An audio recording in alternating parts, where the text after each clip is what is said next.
welcome Barry. Thank you for joining us today. It's great to have you in the studio. Today we'll be talking about fractional consulting, the benefits to clients, the benefits to candidates. Would you like to go ahead and introduce yourself? Yeah, look, thank you for the invite, Dominique. I'm at an age now where I can call myself a veteran. That means a series of reinventions over the years. I started in a large corporate environment, moved into interim at a pretty young age, then consultancy, then associate, and before the term was typically badged by our American colleagues, I've been doing the fractional work since late 2018, under a portfolio which allows me to do coaching, mentoring, writing, AI training, anything that feels relevant in the changing world of work. Brilliant, brilliant. So Barry, in terms of fractional, this term fractional, talk us through the difference between fractional consulting in the true sense versus more of your traditional way of hiring. Yeah, look, we are still trying to educate the market on this. I know that's something you constantly on the client side do. I do on the candidate side. Look, this is a win-win for clients because it provides for a senior executive type service at a low cost for an organisation as an alternative. And the alternative being, yeah, look, we've historically talked about permanent hiring. That's our go-to understanding. When you're handed a budget, when you grow as an organisation, you go and you get your first head of HR. That's your permanent piece. Your consultancy stroke interim is typically I have a piece of work for you to do. It's defined. It's a statement of works. It's rolling out a particular platform. It's introducing a system. But you come, you do, and you leave. Fractional actually is very much about on a part-time basis. You get the benefits of the permanent side. You own that person. That person's part of the leadership team. That person works on a part-time basis, therefore it's cost effective. That person takes hold of your problem as a CEO around people. It strategizes, delivers, executes, and does so in a way that adds enormous value depending on the stage of the organization. Yeah, brilliant, brilliant. Thank you, thank you. And in terms of the value piece, if you're looking at it from a client's perspective, what is the value with hiring a fractional consultant compared to, for example, a full-time interim or someone on an FTC basis? If you could provide some color around that would be really helpful. Look, recognition that what they're doing on people's complex.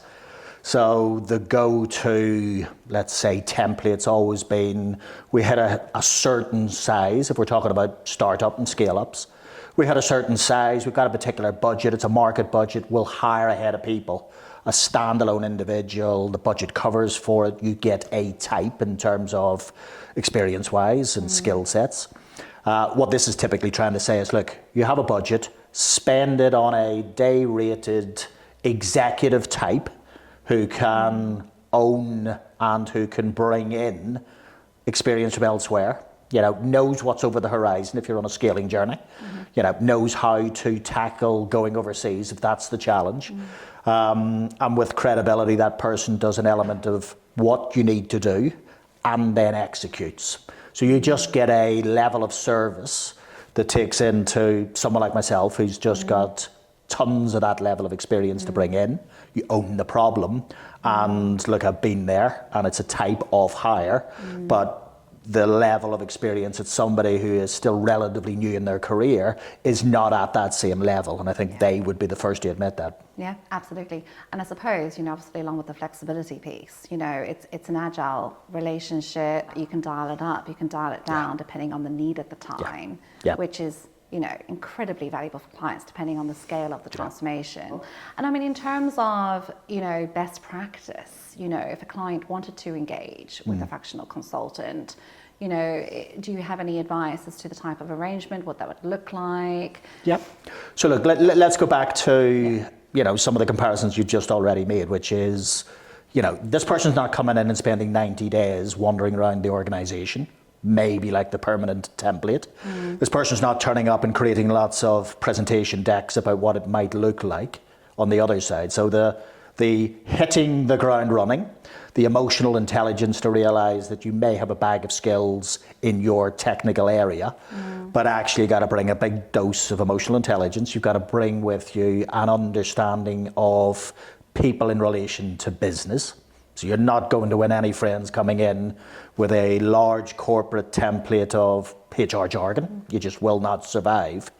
And you've got to very quickly, I guess in answering the question, hit deliverables. And there usually is. So an example recently, to bring it alive, is I was asked to come and look in support of a digital transformation exercise, the capacity and the capability of the existing workforce, Were there too many of us?